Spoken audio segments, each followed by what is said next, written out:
In this lesson, we'll learn about how to deal with your debts. In last class, we point out the myth of saying that he will start investing after having enough money. Reasons for his lack of money probably are because of insatiable desire for materials life. But another possible reason is because of debts. It's not just about the debt itself, it's about the interest it generates.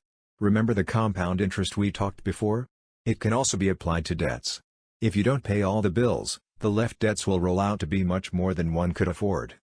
But first of all, we have to decide whether a debt is good or not. A student loan, for instance, is a good debt, for it gives us ability to earn more in the future, that is, putting money in our pocket. So, if a debt can help bring more money in, then it's good debt and vice versa. Let's look at another example. Purchasing a house seems to be a good debt, but in fact, it's not. For you have to pay the mortgage, taking money from you. On the other hand, if you rent the house and the rent can cover your loans, then it's a good debt. However, most of the time, people accumulate bad debts. One of the biggest reasons is excessive consumption. With the social medias, we always see someone driving fancy cars, living in mansions, having delicacies, etc. We would think to ourselves that we also want that kind of lifestyle. Therefore, we would most likely buy something we don't really need and beyond our affordability, which will drag us into such vicious cycle. As a result, one golden rule to keep in mind is never spend more than you earn.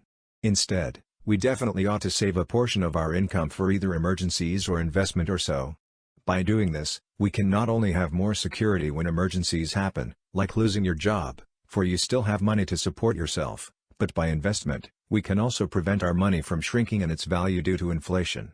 To do this, I strongly recommend you set up the system, so every time you receive your paycheck, it will automatically transfer some money to the saving account. Trust me, if you only rely on your own willpower, it's likely you'll still squander your money away. But if I'm already in debt, what should I do? Don't worry, let's find ways to help you out. Well, it's actually pretty simple, just pay the debt. Of course it's not that easy, otherwise nobody would fall in such vicious cycles. But I can give you some methods to help you go through this process. First, avalanche payment method. Step 1. List all your debts from the highest interest to the lowest. Step 2. Pay all the minimum fees for each debts. Step 3. Use the left money to pay off the debts with the highest interest first. Step 4. Repeat. By doing so, you will be able to pay less and less. For you've already paid the highest interest, in the next round, the interest you have to pay will be less and less. Let me give you an example. If you have car debts, student loans, housing debts and credit card debts, you should pay the credit card debts first, for it has the highest interest rate. Following are car debts, housing debts, and finally the student loans.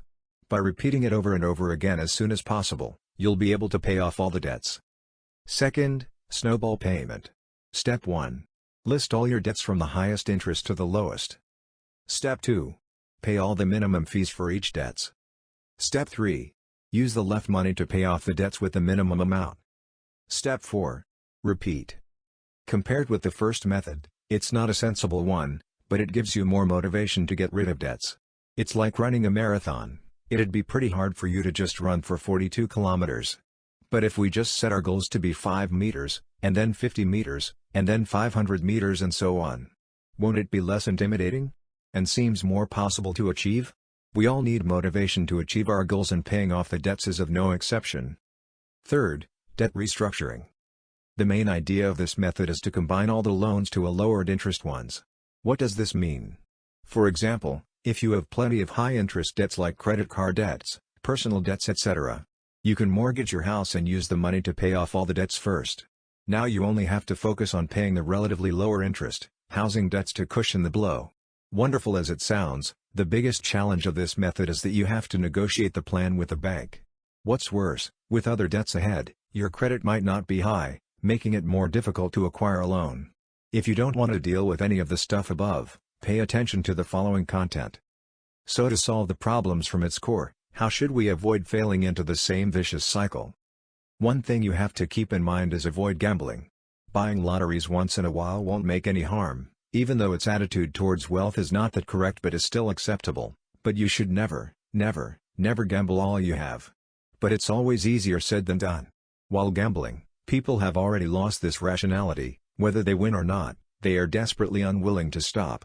The longer you are in it, the more likely you're going to lose everything. Therefore, the best way is to stay away from gambling. 2. Use credit card wisely.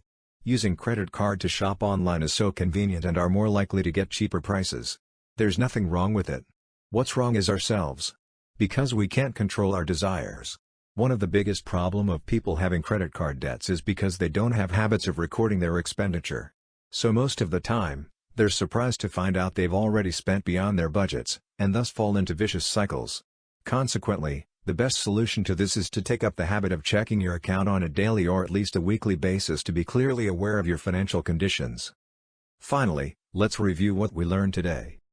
First, there are good and bad debts. Good ones bring you money and vice versa. 2. How to pay off all the debts. There are 3 ways. First, avalanche method. Second, snowball method. And finally the debts restructuring method. 3.